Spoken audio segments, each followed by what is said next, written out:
we are. We're at Kingsborough, down at Ike's Weir that he made by hand apparently, by mixing concrete in a concrete mixer. So we're heading across the creek here, heading down to have a look at the Kingsborough Cemetery, which is not very big, but it's nestled up there in the bush, pretty well protected, not many headstones left. Beautiful country out here. What do you say, Dave? Yeah, beautiful country.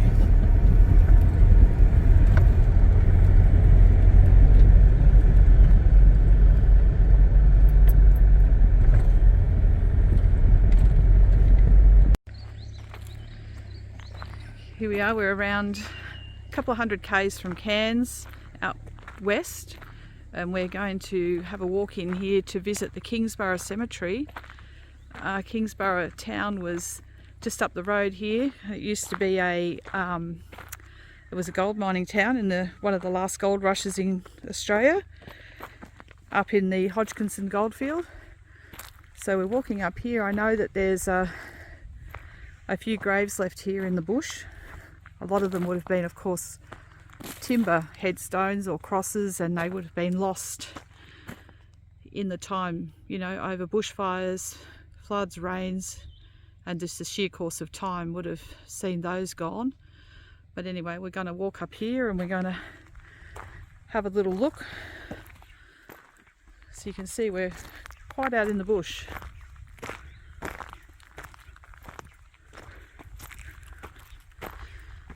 Dave's up there and he's just parked the car.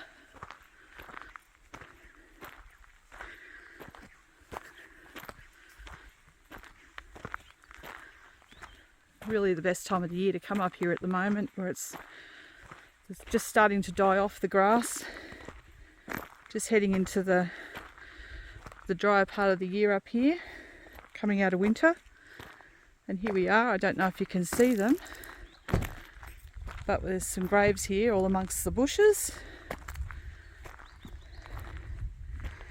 I did wear boots today because I figured the grass would be reasonably long and dry, and always we have our friendly snakes in Australia that might be waiting to greet us.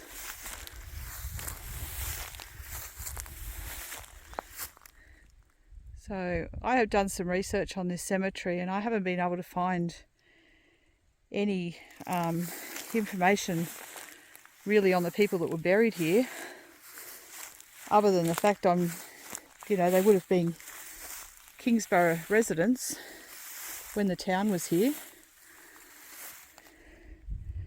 This one here is a good example.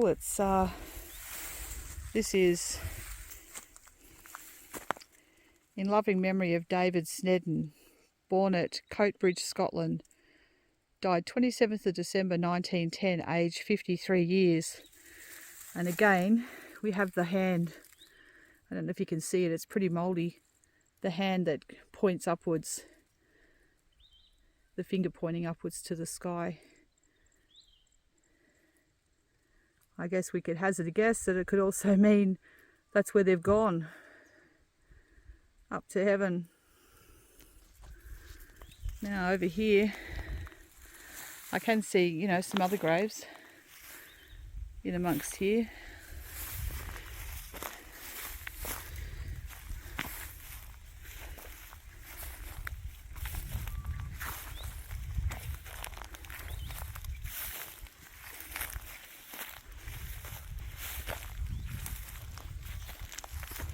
I'm guessing this is a gravestone. Looks like a piece of marble, but it's very deteriorated. And I'm not able to work out anything it says on there, or if it says anything at all. But it's clearly some sort of grave marker.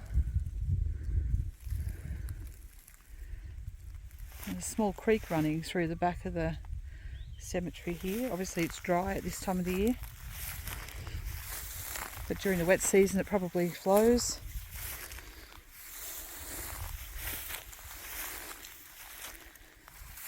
It's the beginnings of an ant's nest here on this tree.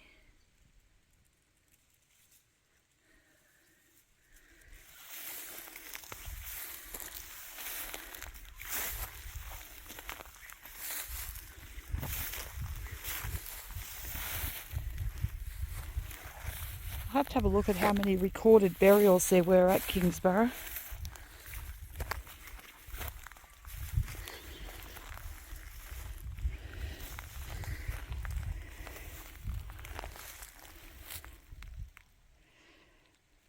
This is the grave of, it's really clear, this one. It's in loving memory of Ethel Maud Rolls. Born 16th of December 1895, died the 6th of August 1896. So it's obviously a child. Safe in the arms of Jesus, it says. Very small little cast iron fence. It's lovely that it's actually survived all this time out here.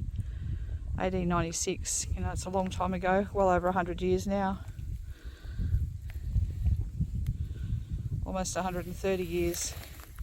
It's been sitting here in the bush, undisturbed all this time. Sad that there's no families left. There's only one person that lives at Kingsborough now, and that's Ike. We're camping at his place at the moment, on the banks of the creek there that he's got dammed up. It's a beautiful little spot for camping. This headstone here, now, this one has fallen over and broken since last time I was here, so I can't even see who it is now. How sad. I don't know what would have made that fall over, or whether somebody's knocked it over.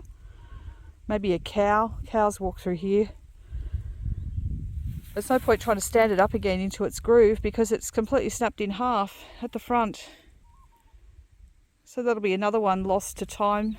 It'll probably eventually get covered over and we won't even know it was there apart from this fence. It's really disappointing to see that's happened.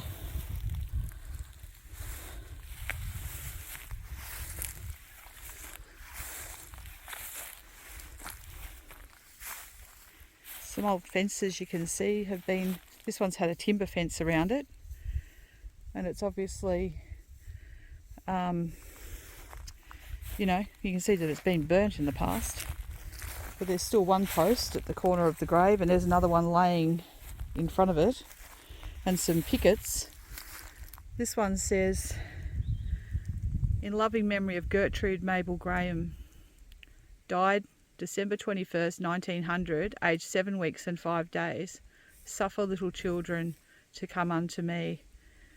How sad is that, that it's actually, you know, the two graves that I can actually read properly are little children, very young little children that have been buried here so long ago.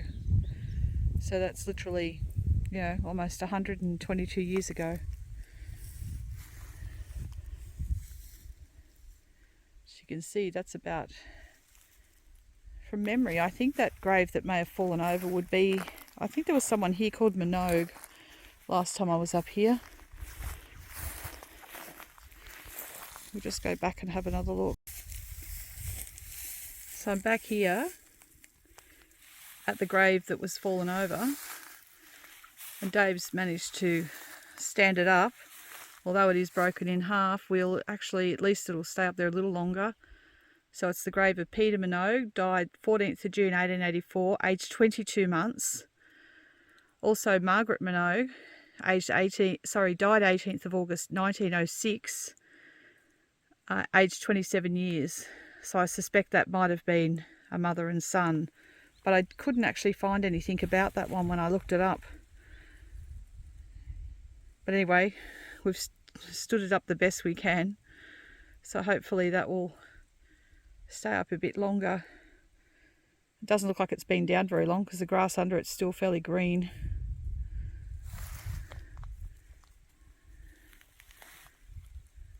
Hi Dave. Hello folks. I feel like there was, I don't know, clearly there wasn't more last time we dropped in here, but This is obviously some, well, that's a fence. Did you look at this one? Yeah, I did, and it's another child.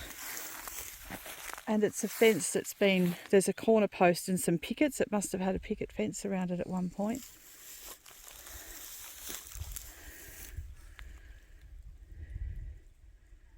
I'm just going to walk over here because over here I can see a really huge ant mine. And I think for people that don't live in the Australian outback, that might be something interesting to look at.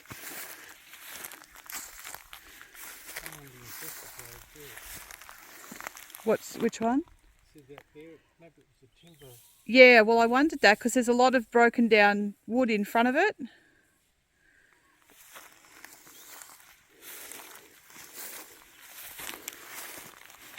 There seems to be some piles of stones over here too, which could have been a grave and a mound in the ground.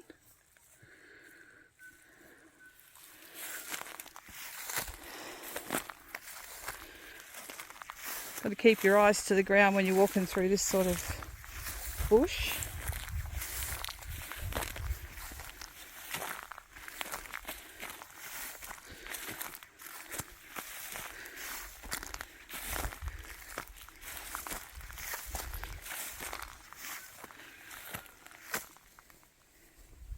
This is one huge ant mound,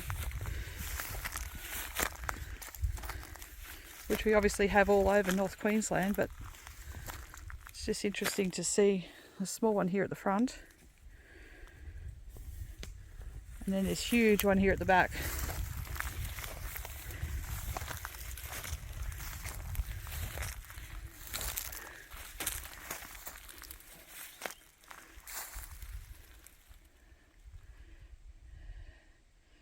They're primarily termite mounds, these, but on occasion they get taken over by meat ants and other sorts of ants. But this is huge. Just go and stand on the other side, Dave, so we can actually see how huge it is and look through there.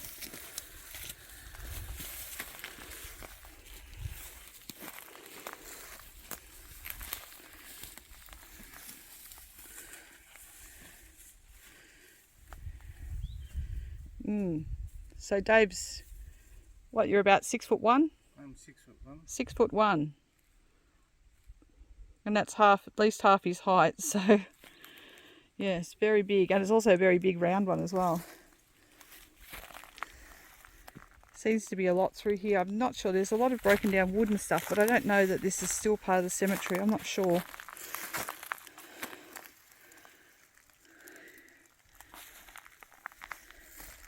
But anyway, that's a fairly brief look at Kingsborough and what's left.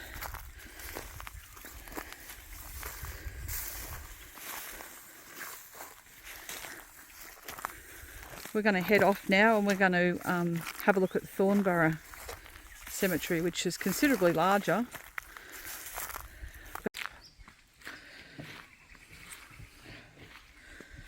So we're staying at Ike's place at Thornborough, like I've mentioned before. It's just beautiful here. It's got it all set up. We've got our camp chairs there. It's our car. We've got our van over here. All set up.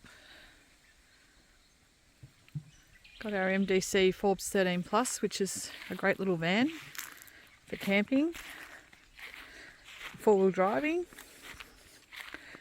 I'm just going to go for a walk over here. I can see that on the other side of the river here, where Ike's got a beautiful garden, all the cows from Mount Mulligan Station have decided to come for a visit. And how beautiful is this? It's like this little oasis out in the middle of the bush. Ike's got so many amazing trees.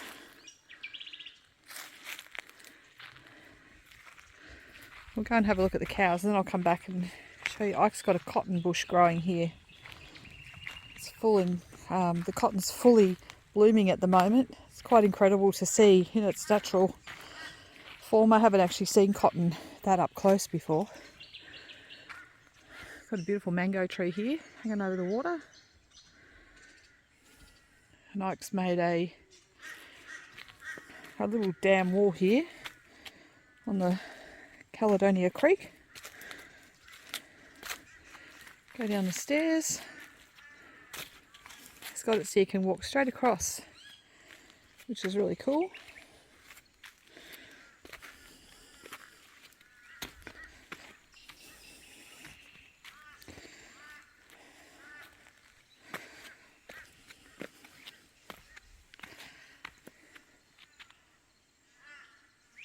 Oh. So the cows saw me coming and they've all taken off. They've gone right back up there.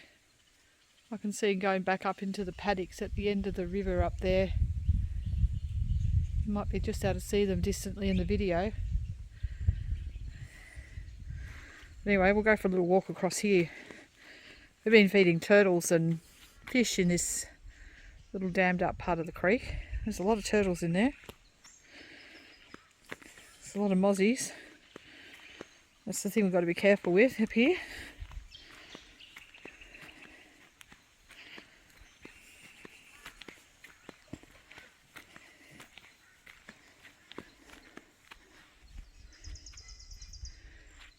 Ike's really got it lovely here. He's just got the most amazing plants.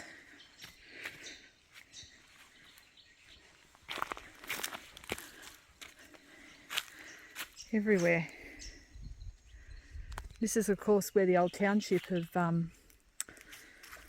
Kingsborough was back in the day. So all these old trees and that you can see growing here would have been where the houses were.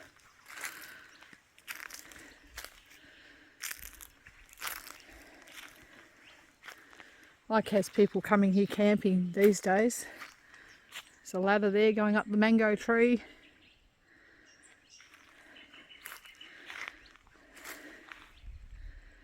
There's a lot of banana palms through there. He's got coconut palms, banana palms, big mangoes, lots of tropical fruit.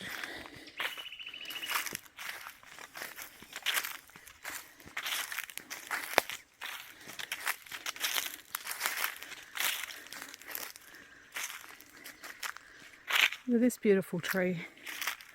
It's got some little finches flying around in it. Not quite sure what it is, but it's very, very old. Has a beautiful scent. The flowers on it are beautiful and they have a really strong scent. Kind of reminds me of some sort of magnolia, the smell of it. Looks like we've got one here exactly the same, but it's pink. These are these old heritage type plants.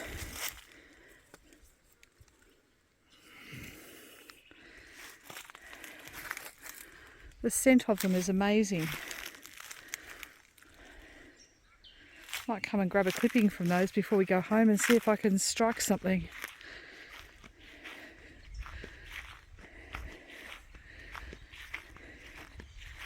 So all this area here, Ike lets people come and camp up here.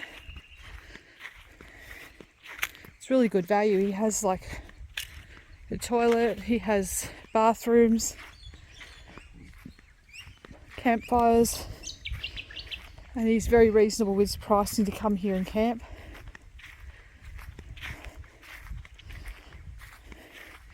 You can see where all the cows have been. There's some jacaranda trees here. It's obviously been here for a long time. So it's probably close on 100 years since the town finished up here and all the houses were removed or taken away.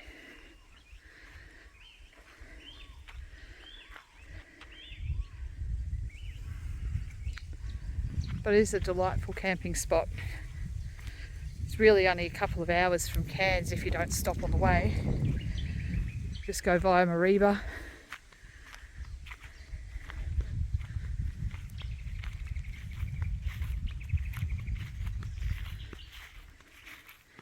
I think you could probably swim in this creek. Probably not something I want to do, but some people would. Next time we come up, we think we'll bring our canoe and have a little canoe around down this creek and see how that goes.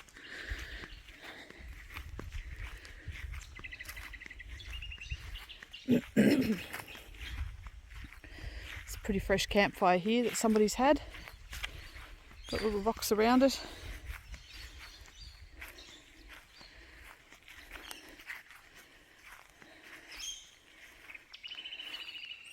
That tree there looks amazing. I don't know what it is, but it's got huge leaves. Ghost gums leaning out over the water. Got coconut palms here.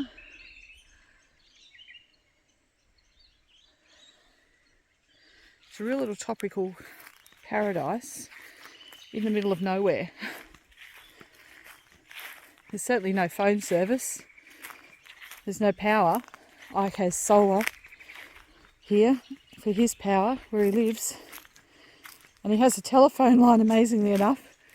But he has no mobile service at all. There's the banana palms through that section. He seems to have fenced it off so the cows can't get in there and eat the banana palms.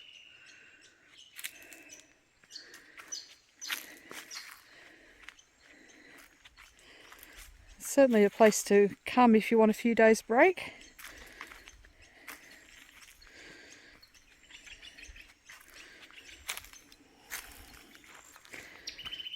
I'm going to head back over the weir now.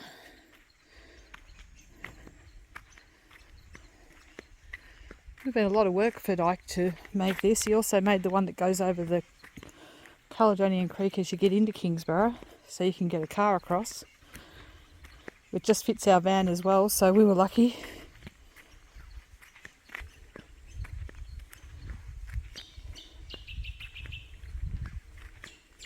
I imagine in the wet season this would be flowing pretty readily, this creek, and this weir would probably be covered over. We have pretty strong rains up in this area.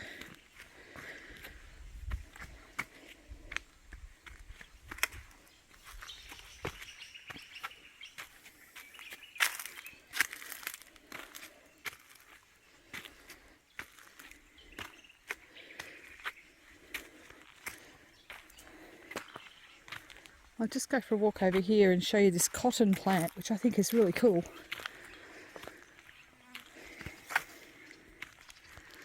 We saw cotton farms as we came out the other side of Mareeba on our way up here.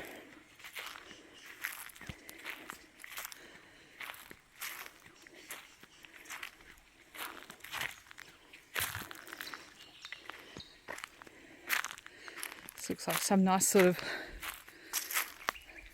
native bottle brush type of thing. Got some really pretty flowers on it anyway.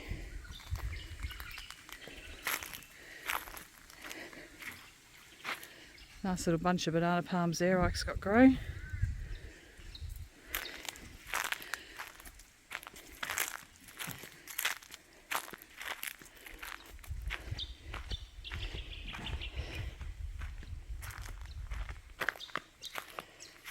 Now here's our cotton plant.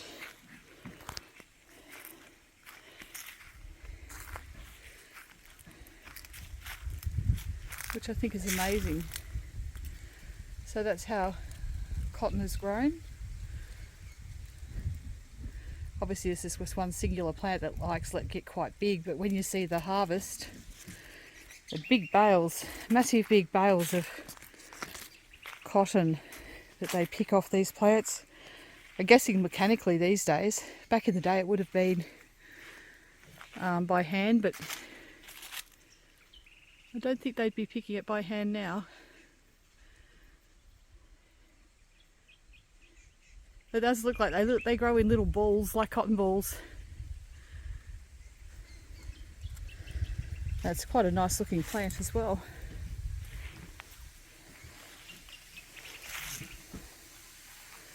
If you look at this tree, there is a dragon fruit growing all the way up to the top.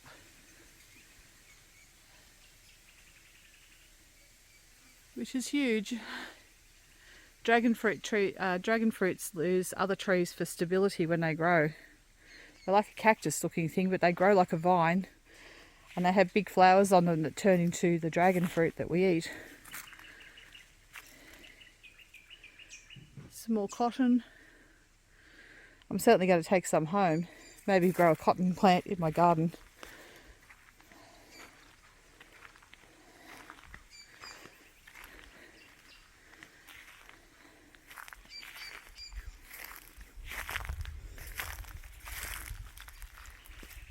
So there's a real mix of plants through here. Some really old trees that would have been they would have been here when the town was here.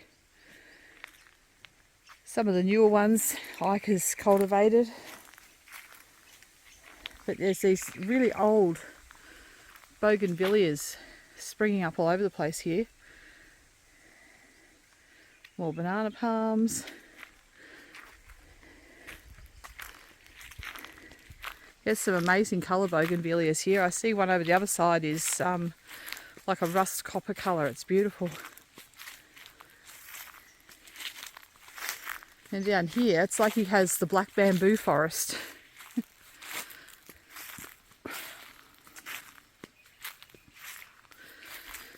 But yeah, I love this bougainvillea. Very spiky, but beautiful, even with all its spikes.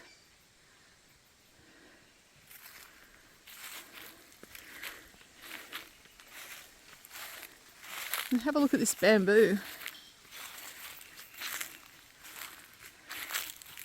This is like the black bamboo you see pandas on when you watch documentaries on TVs. It's huge.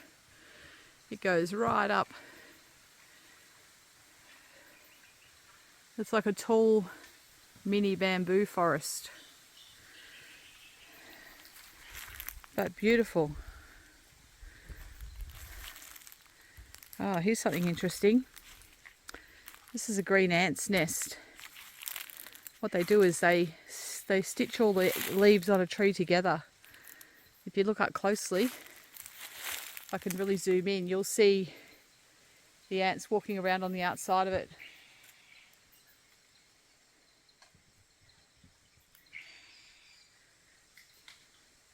So we'd have a queen ant in there, and all those other green ants are looking after her. What a great nest, and so sheltered.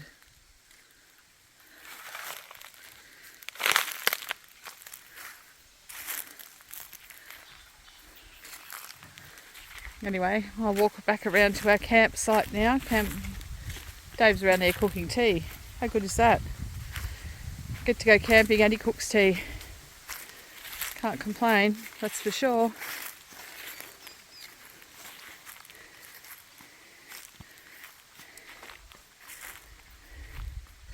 He's cooking lamb chops and veggies tonight. There he is, but first he's having a ginger beer and he's about to feed the turtles.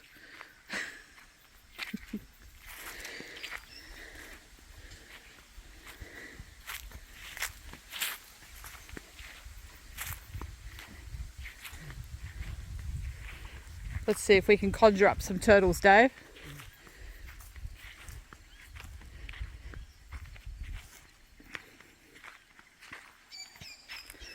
We're certainly conjuring up some fish. Look at the fish. They're crazy. I don't think they're going to leave it there long enough for the turtles to get any. That's the place. I tell you what, I should have brought the line. Yeah. Probably could have caught a decent fish in there. I tell you, it's crazy. Probably can't hear it, but the fish are going crazy in there over those bits of bread, and they're dragging them under really quickly. We were hoping that turtles were going to come up and eat them, but the fish aren't going to give them time for that.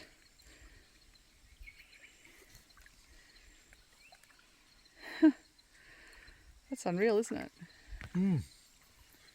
They're obviously hungry. They're making an awful noise. I can see some turtles swimming around down there, but they're not coming close enough to the surface to actually catch them on the camera. Anyway, it's time to go relax, have a beer, and wait for dinner. So we're still in Kingsborough, and we're driving up this four-wheel drive track because we can see a mine building, an old abandoned mine building at the top. So we're just going up to have a look.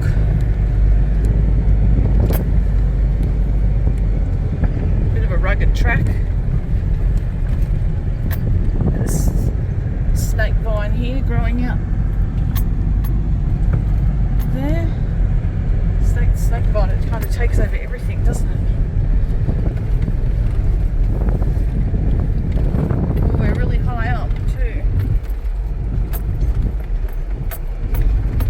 Sorry about the bouncy footage, but it's a very bouncy road. Here we are, coming up on an old mine.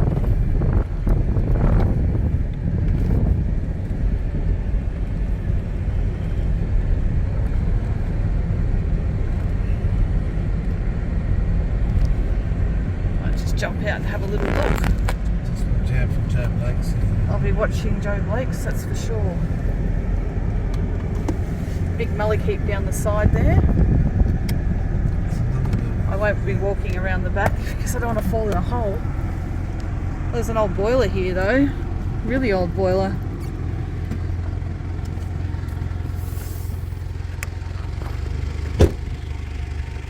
Wow.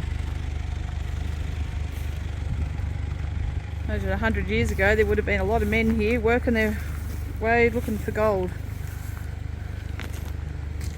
It says Peter something and Philip Hales, 14th of the 7th, 79 on the wall.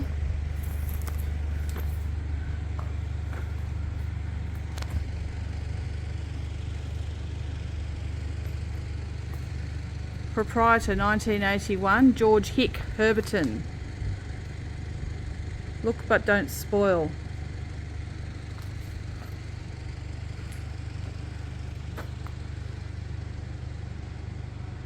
This is really interesting. Looks like the cows have been here to visit as well.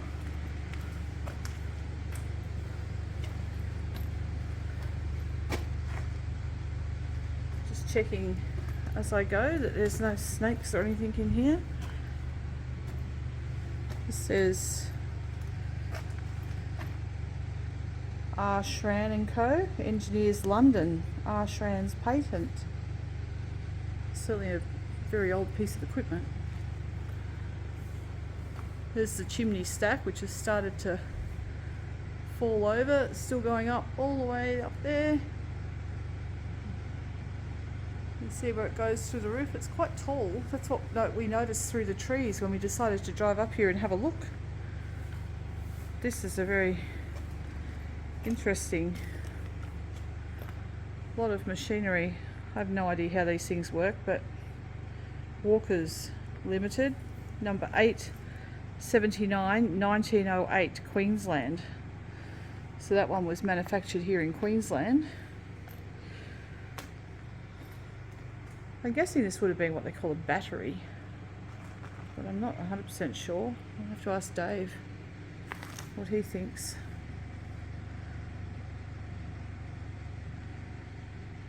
You can see from the back how steep the hill is that we're perched on the side of. It wouldn't have been no mean feat getting this machinery up here back in the day.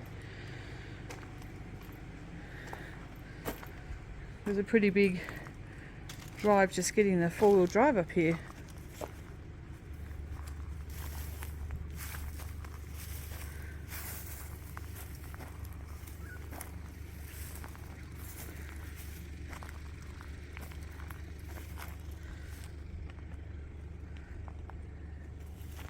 Wow,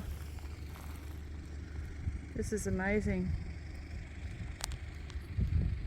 Look at that big steel coil of rope still there. There's a big tank in the ground here. Looks like it had a possibly fuel, possibly water. I don't know what would have gone in these things. It certainly hasn't been functioning for a while though.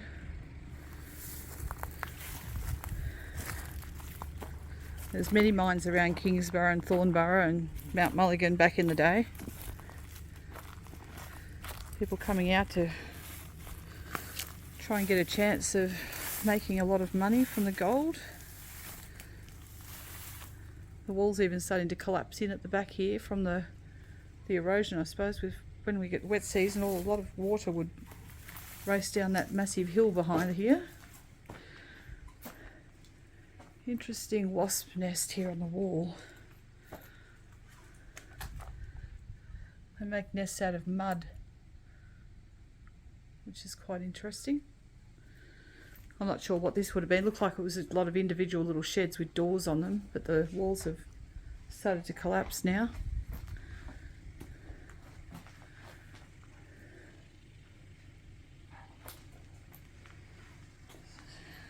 A few more wet seasons and this will probably go right over, looking at the way these walls are being pushed in.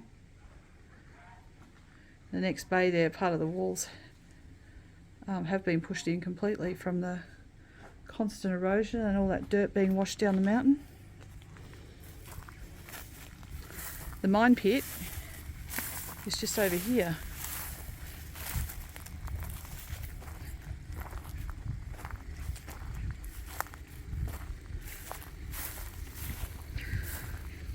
I know we're supposed to be looking at cemeteries, but this is rather interesting as well, I think. You can see the pit there.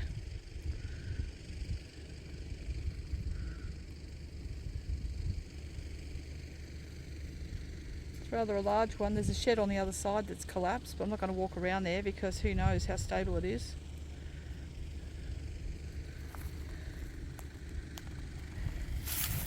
And down here, there's a huge drop off.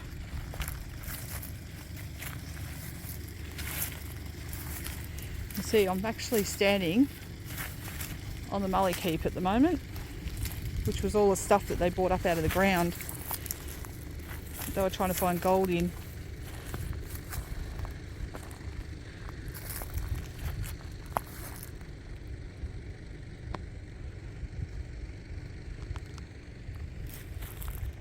So we'll just push it all down this way. Over the mine, you can see the beautiful country that we're in here. Nobody around. There's an interesting thing over here on this tree. I have no idea what sort of spider it is, but I did come across the biggest spider I've ever seen in my life at Mount Mulligan last time I was up this way. Just going to see if... It's hard to show how big that is, but it is one huge spider's web. Very, very thick. It's got like chambers in it.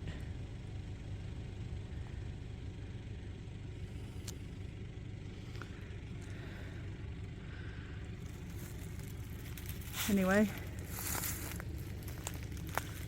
just thought that would be of interest to stop here at this old mine site and show everybody what's still sitting here in the outback. Western Queensland.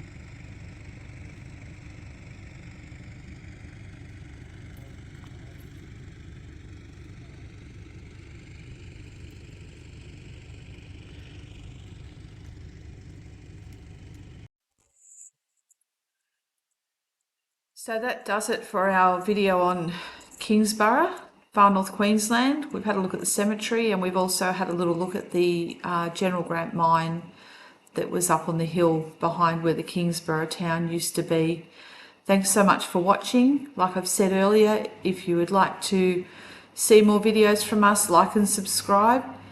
And on our YouTube channel, also have a look at our Facebook page, History Sleeps Here, where we'll be documenting more cemeteries that we visit in the near future.